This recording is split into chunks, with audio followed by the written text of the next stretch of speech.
Chers tous, bienvenue sur Cellule Afrique.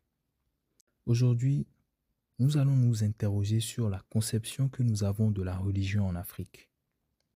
Pour cet exercice, nous nous servirons de la géante République démocratique du Congo.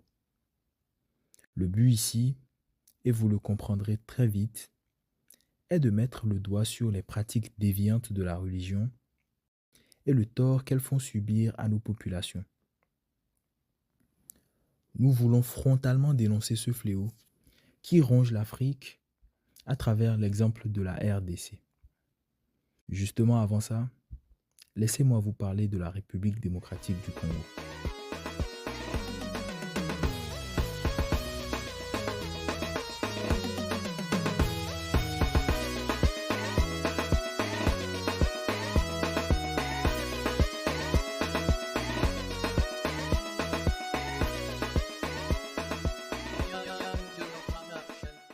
La République démocratique du Congo, communément appelée RDC pour la distinguer de son voisin, le Congo-Brazzaville, est un géant démographique en Afrique. Avec une superficie de 2 340 000 km², c'est le deuxième plus grand pays du continent après l'Algérie et elle compte plus de 112 millions d'habitants en 2025. Ancienne propriété du roi des Belges Léopold II en 1855, le pays obtient son indépendance comme plusieurs autres pays africains en 1960, le 30 juin plus précisément. Qu'un territoire 80 fois plus grand que la Belgique soit la propriété privée du roi des Belges, n'en soyez pas offusqués. Sur cette chaîne, lorsque vous entendrez qu'un pays a obtenu son indépendance, les histoires associées à ces luttes d'autonomie sont plus incroyables les unes que les autres. En plus d'être vaste, le Congo est riche. Oui, littéralement. Son sol regorge des minerais les plus convoités. Coltan, cobalt, fer, or, diamant, manganèse, tout ce que vous pouvez imaginer. Figurez-vous que la terre de la RDC est là. Nous n'allons pas vous parler de son hydrographie, ses reliefs divers, ses ethnies variées, non. Cela nous prendrait trop de temps. Ce que nous voulons que vous compreniez, c'est que la RDC est le joueur parfait au potentiel sans limite. Pied droit, pied gauche, jeu de tête, vitesse, vision du jeu, QI football, bref, ce crack comme on dit au foot. Mais ce joueur au haut potentiel, dont la carrière n'a jamais décollé, eh bien c'est la RDC. Et nous pensons que la religion y a joué un rôle majeur. Faisons un détour à la case sémantique. Nous allons définir deux thèmes, deux concepts. Le premier est la colonisation. Dans le Petit Robert, c'est le fait de peupler de colons, de transformer en colonies. En d'autres termes, une nation appartenant à un groupe dominant va établir dans un pays moins développé une dépendance pour en tirer profit. Cette dépendance-là est nourrie via divers mécanismes. La monnaie, la langue, l'instabilité géopolitique, les dirigeants, etc. Prenons la monnaie par exemple. Les anciennes colonies françaises utilisent le franc CFA. C'est une monnaie qui est arrimée à l'euro. Mais ce lien entre les anciennes colonies françaises et la France induit un manque d'autonomie des États. Pour l'expliquer à un enfant, supposons qu'il a une tirelire dans laquelle, avec ses amis, ils mettent tous de l'argent. Mais à chaque fois qu'ils veulent utiliser cet argent pour acheter un bonbon, ils doivent demander à vous, l'adulte, de leur en donner une partie. C'est ça la dépendance qui est créée ici. En cas de crise de bonbons, pour revenir à cet exemple, les pays de la zone CFA ne peuvent pas baisser la valeur de leur monnaie pour rendre les bonbons moins chers et relancer l'économie. Ils doivent attendre que l'adulte prenne cette décision pour eux. Nous espérons que l'exemple bien que violent avec l'utilisation de termes comme adulte pour qualifier le colonisateur, a été assez illustratif. Le premier point que nous voulons que vous reteniez, c'est qu'il faut qu'entre le dominant et le dominé, il y ait un rapport de dépendance. La seconde définition est celle de la religion. On définit par religion la reconnaissance par l'être humain d'un principe supérieur de qui dépend sa destinée. En fonction de l'orientation ou des enseignements qui y sont diffusés, la religion se distingue, ce qui fait que nous en avons plusieurs.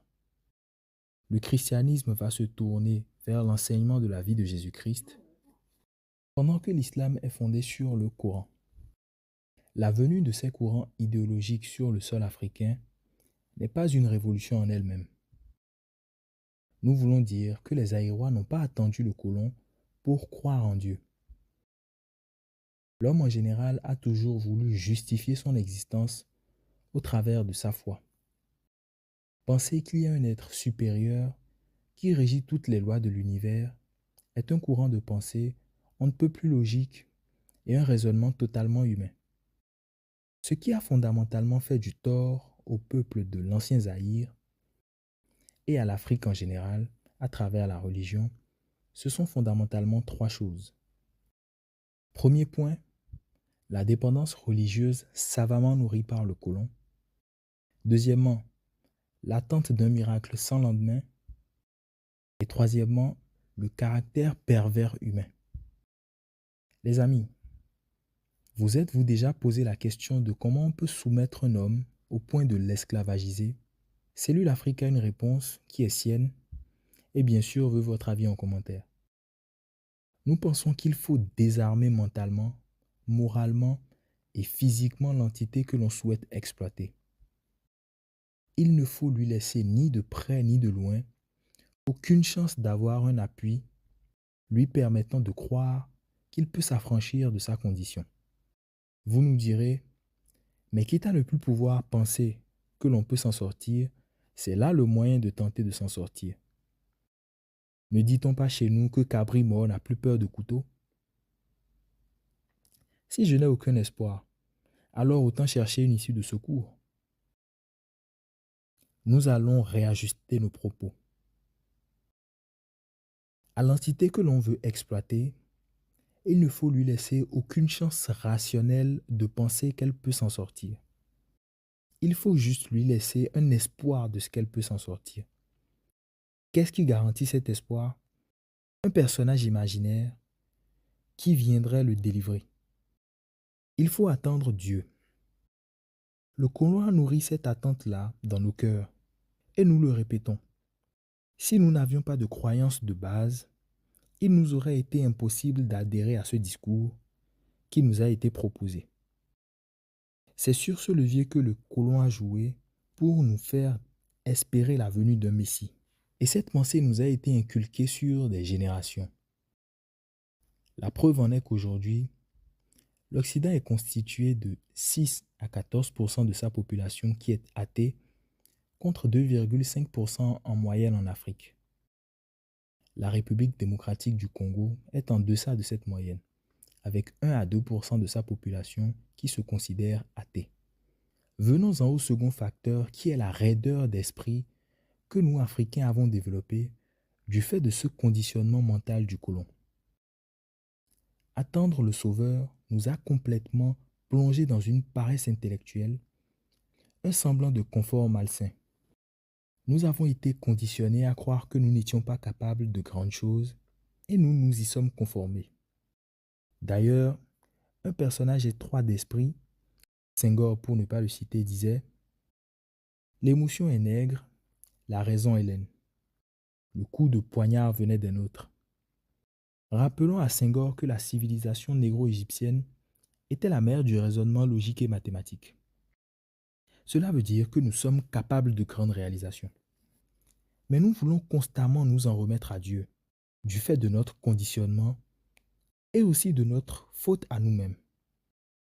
Il n'est pas rare dans nos discussions en famille d'entendre « Dieu fera ». Que fera-t-il? Que fait-il à ces millions de déplacés à Goma? Un peuple meurt depuis des décennies et sans réelles actions concrètes, le Congolais se met en prière. Comme le veut l'adage, la folie consiste à faire encore et toujours la même chose et à s'attendre à un résultat différent. En fin de vidéo, nous proposerons les solutions que nous estimons plus réalistes pour la résolution de ce conflit qui nous endeuille. Le dernier point est le caractère pervers humain. Oui, humain. Pas congolais, pas européen, pas asiatique. Humain. L'humain est l'espèce capable de faire les plus belles choses de cette terre. Mais l'humain a le défaut d'être vicieux, égoïste, voire diabolique. Dans ce dernier point, nous allons prendre le temps de nous munir de nos livres saints pour administrer des versets d'exorcisme à des personnages saugrenus. Les pasteurs. Chers tous, ces animateurs de galerie 2.0, disciples ou égaux de Dieu comme ils se considèrent parfois, ont gagné du terrain en RDC. Ils profitent des deux éléments que nous avons exposés plus haut pour se faire de l'argent. Ils réunissent des âmes perdues, leur promettent d'obtenir guérison et amélioration de leurs conditions de vie, moyennant des sommes d'argent. Par des tours de passe-passe, un bon jeu d'acteur, un semblant de charisme, ils arrivent à soutirer de l'argent aux brebis égarées pour construire des empires. En RDC, des pasteurs ont de l'influence jusque dans le gouvernement. Nous vous passons les étapes des abus sexuels qu'il peut y avoir, des invocations sataniques dans le but d'ameuter le plus de personnes perdues dans leur couloir de la mort. Nous allons nous passer de ces scènes, plus loufoques les unes que les autres. Prière et réflexion. Comme chaque dimanche, Deo Malela est au premier rang pour assister à la messe. Fervent catholique, il ne rate aucun des événements qui rythment la vie de son église de Béni. J'aime beaucoup venir ici parce qu'il y a le fondement, la base de l'évangile est ici. Peu importe, il y a beaucoup des églises, mais tout ce qui est pilier, tout ce qui est ressources, on trouve ici. En République démocratique du Congo, près de 40% de la population est catholique. Une conviction profonde qui pourtant n'empêche pas Deo Malela de s'investir aussi dans la foi évangélique. Une petite infidélité aux croyances transmises par sa famille, le jeune homme a rejoint la communauté il y a quelques mois. Deo Malela entre en quasi-transe avec le reste des fidèles. L'église du Réveil a bel et bien trouvé son credo.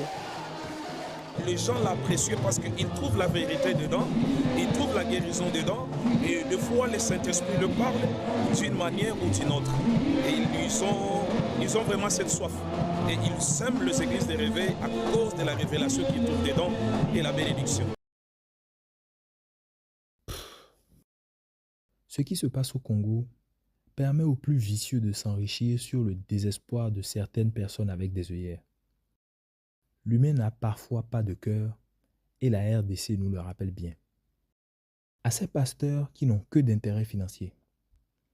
Chers pasteurs, comme pour un exorcisme où vous invoquez le feu de l'Esprit Saint, recevez vous aussi, pas que le feu, mais les détonations que subissent les habitants dans ces zones de guerre. Recevez en coup de fouet les sommes colossales que vous avez encaissées de la part de vos fidèles. Recevez en huile chaude sur vos cœurs sombres les dizaines de pots d'huile prétendument bénites que vous avez commercialisées. Ces prières, vous pouvez les retransposer aux imams, aux animistes, qui jouent avec nos populations, surfant sur leur vulnérabilité. La religion a été un outil pour nous manipuler, nous esclavagiser. Mais nous ne sommes pas sortis de ce courant de pensée qui nous laisse totalement inactifs, attendant la venue d'un rédempteur dans cette guerre en RDC.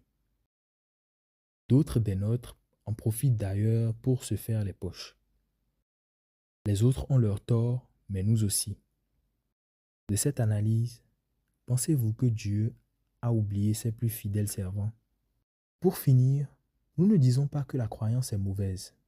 Elle se décline au travers des religions.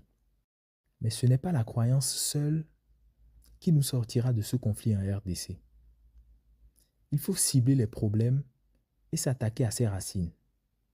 Mettre les autorités et personnes compétentes pour méthodiquement sortir le peuple de ce calvaire qu'il subit. La religion doit dans ce conflit continuer à être un moyen d'espoir, car on a toujours besoin d'espoir, mais surtout un moyen d'instruction aux fidèles, qu'on leur fasse comprendre les enjeux, leur rôle et leurs droits. La religion a un rôle d'instruction et d'éducation patriotique. Ces escrocs de pasteurs, qu'on le veuille ou non, sont aujourd'hui des leaders d'opinion. Et un travail d'éducation civique aiderait les Congolais à comprendre que Dieu est là, mais que ce sont eux qui doivent être acteurs de leur mutation. Cellule Afrique a été très virulent envers les hommes de Dieu, comme ils aiment se faire appeler. Nous adressons donc en fin de vidéo ces mots au Très-Haut. Notre Père, qui êtes aux cieux, que votre nom soit sanctifié, que votre règne vienne, que votre volonté soit faite sur la terre comme au ciel. Pardonnez-nous nos offenses, mais nous ne pardonnerons pas celles de ceux qui ont utilisé vos enfants pour avoir des biens matériels. Amen.